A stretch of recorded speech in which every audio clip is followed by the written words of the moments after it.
அது ஏனென்றால் என் தமையன் சொன்ன வார்த்தை கேட்டு இந்த அத்தி மாநகரத்திலே ஒரு பெருத்த யாகம் செய்ய போகிறோம்.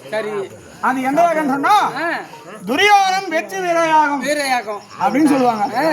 இந்த யாகத்துக்கு அவனை 56 தேசங்கள் சென்று நான் திரையை கொண்டு வரலாம் அப்படின்னு இந்த கானக மார்க்கமாக போறேன், போய்வான்னு சொல்லிடு. உன் சூத்து பழிச்சது போய்வான்னு சொல்லிட்டுனா